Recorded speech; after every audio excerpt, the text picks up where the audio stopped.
Bună seara, prieteni! Haideți să vă prezint cel mai mic și cel mai versatil UPS pe care l-am văzut până acum. Ce am remarcat eu plăcut la el? Putem alimenta fără nicio problemă 3 camere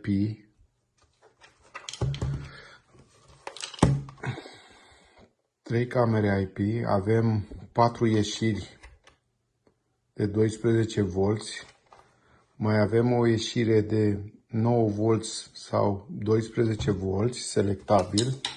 Pe partea din spate avem două USB-uri unde am putea să ne încărcăm telefoanele mobile și un port PoE.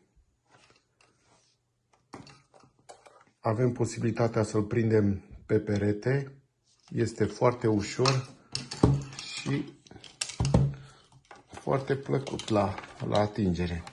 Haideți să ne vedem cum putem alimenta 3 camere la 12 volți din acest UPS, mini UPS. Îl luăm pe rând, conectăm o cameră SVIS IP, toate sunt camere IP. Hai să vedem cum ne descurcăm. Punem și camera de la Vigi și alimentăm și camera de la Uniview. Haideți să vedem ce este aici. Uitați-le. Din punctul meu de vedere, orice cameră video IP ar trebui să aibă o sursă de alimentare de rezervă. De ce? Odată, dacă ni se ia curentul, aceste camere video vor funcționa fără nicio problemă, având această sursă de alimentare de rezervă. Și a doua oară trebuie să fim foarte atenți la update-ul de firmware. Fiind camere smart, acestea își fac periodic un update la sistemul de operare.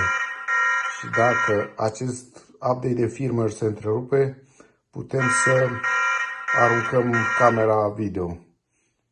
Pentru că s-a întrerupt procesul de update și nu s-a realizat corespunzător. Dacă mai aveți ceva întrebări despre acest mini UPS, vă rog să nu ezitați să ne întrebați, să ne scrieți părerea dumneavoastră în comentarii. O seară frumoasă!